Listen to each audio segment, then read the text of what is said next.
bahwa dunia politik itu sangat keras, kejam, dan terkadang keji. Ya seperti ini contohnya. Ibu hakim yang saya kenal pertama kali yang mengaku dirinya sebagai artis, yang kemudian bersangkutan sendiri yang mengaku bernama asli Lukman. Aku dilahirkan dari desa Kedokan, kemudian karena ketidakmampuan orang tuanya, sehingga kemudian diadopsi dan dibawa ke Cilacap. Halo, assalamualaikum warahmatullahi wabarakatuh. Selamat datang di channel Sarang Informasi. Teman-teman, berita kali ini atau informasi kali ini yaitu tentang Lucky Hakim ya. Ternyata masa lalunya ini dibongkar atau masa lalunya ini dikuak juga ya. Dan kesedihan buat Lucky Hakim di masa-masa atau di tahun-tahun politik ini ya. Seharusnya di tahun-tahun politik ini ya kita beradu argumentasi ya dengan argumentasi politik juga gitu ya. Tidak boleh menyerang pribadi, seharusnya seperti itu. Dan jangan sampai ada sentimen lah, intinya seperti itu. Mungkin teman-teman artis yang ingin terjun ke dunia politik, ini pelajaran yang harus diambil, bahwa dunia politik itu sangat keras, kejam, dan terkadang keji. Ya seperti ini contohnya. Ibu hakim yang saya kenal pertama kali yang mengaku dirinya sebagai artis, yang kemudian bersangkutan sendiri yang mengaku bernama asli Lukman. Aku dilahirkan dari desa Kedokan, kemudian karena ketidakmampuan orang tuanya, sehingga kemudian diadopsi dan dibawa ke Cilacap. Ini kok pribadinya dibongkar-bongkar seperti itu ya. Ini aneh juga ya. Setelah yang mengadopsi ini pun juga meninggal, kemudian mencarilah keluarga orang tuanya.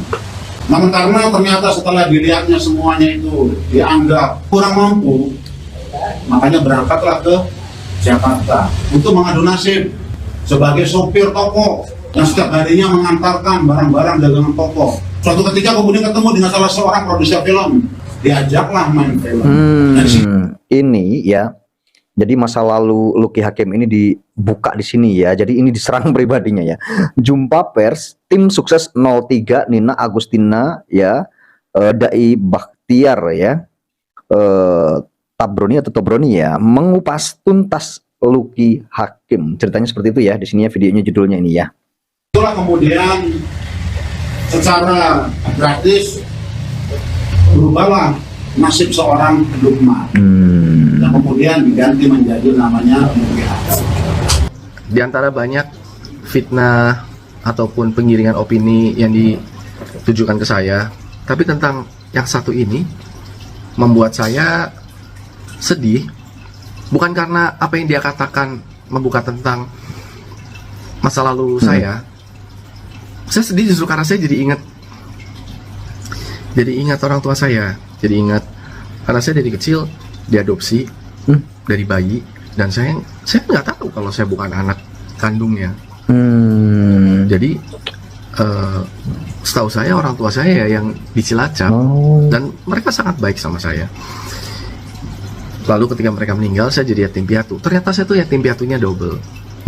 Saya jadi flashback mengingat bahwa ternyata saya pernah ketemu sama ibu kandung saya. Waktu itu ketemu di Jakarta, dipertemukan gitu sama orang tua adopsi saya, dipertemukan sama ibu kandung saya, tapi saya nggak tahu kalau itu ibu kandung saya. Saya waktu itu masih kecil gitu. Jadi kecil ya teman-teman ya. Jadi ini seharusnya tidak di masa lalunya tidak diungkit-ungkit seperti itu ya. Jadi ingat ke orang tuanya, apalagi ya ini dipertemukan sama orang tuanya juga. Lucky Hakim ini tidak tahu ya waktu itu gitu ya. Saya tahunya ada ibu-ibu, ibu-ibu tua, dia ngeliatin saya terus, dan ibu-ibu itu tuh mau meluk saya gitu, mau meluk saya, dan saya kan ketakutan karena itu kan di mata saya itu orang asing gitu. Cuman dikenalin ini ada Ibu Wati, astaga, Ibu Dawati, Ibu Wati. Ngeri juga ya ceritanya. Aduh, sangat menyedihkan juga ya, terharu ya, ikut sedih juga ya mendengar cerita Lucky Hakim ini. Ternyata ceritanya seperti itu ya. Ya, tapi Kelihatannya sih memang orang yang sangat polos, jujur dan tulus ya sama siapapun ya gitu ya. Yang mudah-mudahan jika jadi bupati ya ini ya, ini nanti ya, ini jadi sosok wakil rakyat atau pemimpin yang sangat tauladan, yang bisa mengayomi dan melayani masyarakatnya ya. Lihat dari segi bicaranya gitu ya. Meluk saya tapi saya takut. Ya udah, saya cuma ingat itu. Terus saya ngeliat, tapi saya rada lupa ya. Cuma saya lihat itu ketika saya waktu itu saya masih kecil kan, pas mandi di rumah itu, rumah kecil, rumah petak di Tanjung Priuk. Itu rumah kecil. Ketika saya mandi, pas lagi mandi tuh baju saya tuh diciumin, itu bajunya diciumin karena sayanya nggak mau diciumin. Dan saya nggak tahu kalau itu ternyata ibu kandung saya. Terus ketika orang itu meninggal, yaitu ibu kandung saya diminta suruh datang. Saya masih kecil juga tuh, masih kelas 5 SD apa, kelas 5 SD kalau nggak salah, saya lupa, apa kelas 6 SD. Itu saya suruh datang ke Tegal dan disuruh ikut ngubur. Dan saya bingung, maksudnya ada orang lain meninggal, ya saya tahu itu namanya Ibu Wati meninggal, dan saya disuruh ikut ngubur gitu, ikut ngubur. Saya bingung gitu. Dan setelah bertahun-tahun kemudian baru saya dikasih tahu kalau itu adalah orang tua kandung saya, ibu kandung saya. Kayak apa ya rasanya ya, setelah beberapa tahun kemudian baru dikasih tahu bahwa itu ibu kandungnya. Padahal seharusnya tadinya dikasih tahu dulu ya, nggak apa-apa ya seharusnya, tapi ya tidak tahu ya, ada alasan tertentu mungkin ya, bisa jadi gitu ya, kenapa tidak dikasih tahu. Itu karena tidak mau apa namanya, terjadi kesedihan mungkin di Luki Hakimnya gitu kan, mungkin ya, itu bisa jadi ya. Jadi pada hari itu ketika ibu saya, pas waktu saya masih kecil, masih mungkin umur 4 atau 5 tahun, berarti waktu pas pertemuan itu kan si ibu kandung saya tuh pengen meluk saya, tapi kan sayanya takut karena saya kan nggak dikasih tahu kalau itu ibu kandung saya. Ibu kandung saya itu dari orang yang sangat gak punya, orang yang sangat-sangat gak mampu, orang yang sangat-sangat tidak mampu. Dan saya diadopsi di keluarga yang lebih mampu, keluarga yang berada gitu. Saya sempat nanya kenapa saya nggak dikasih tahu dari kecil. Ya karena mungkin takut nanti psikologi saya bermasalah ketika Ya tahu itu kalau saya mungkin itu karena psikologi itu mungkin ya, karena nggak dikasih tahu mungkin ya.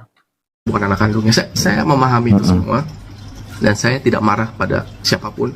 Saya nggak marah sama orang tua adopsi saya karena beliau itu begitu baik sama saya. Saking baiknya sampai saya nggak tahu kalau saya ini ternyata anak adopsi. Tapi saya tetap sedih bahwa ada seorang ibu yang lihat anaknya. Waktu saya kecil itu saya lucu gitu. Saya lihat foto saya juga, kelihatan anak kecil yang lucu gitu kan, dari kecil saya lucu. Pasti ibu kandung saya kan pengen banget meluk saya kan, pengen banget meluk saya. Tapi saya nggak mau. Dan pertemuan berikutnya adalah setelah ibu kandung saya sudah jadi jenazah dan saya disuruh ngubur, ikut ngubur itu pakai tanah, lempar tanah. Kalau tujuan Anda ingin membuat saya sedih, ini berhasil. Luar biasa. Ini tujuannya membuat sedih ya, memang ya mungkin gitu ya. Dan ini berhasil juga ya memang ya. Dan itu pun masa lalunya itu bisa dibongkar di pas momen-momen politik seperti ini ya. Ini bukan aib yang saya tutupin, bukan, karena saya nggak pernah malu. Punya latar belakang dari keluarga yang sangat nggak mampu, Saya nggak pernah. Luar biasa ya, luar biasa sekali ya teman-teman ya. Ya kita mendengarkan apa sih paparan beliau gitu ya, kejujurannya ya, ketulusannya gitu ya. Itu sangat luar biasa sekali loh. Itulah sosok-sosok seorang yang perlu dicontoh itu ya. Saya nggak pernah mengaku kalau saya ini anak orang kaya, anaknya siapa.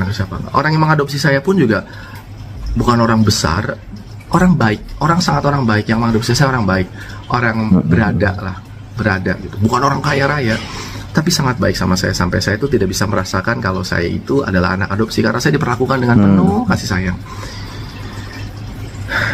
Tapi biar gimana pun, saya ingin tahu jati diri saya seperti apa, asal usul saya. Setelah saya tahu saya anak adopsi, saya cari tahu. Dan di press conference ini juga menceritakan bahwa saya pernah jadi supir di Jakarta. Wow, ini keren sekali ya. Jadi ini pribadi yang sangat luar biasa. Mudah-mudahan ya jika ini terpilih ya nanti bisa jadi sosok pemimpin yang bisa melayani masyarakat dengan baik ya teman-teman.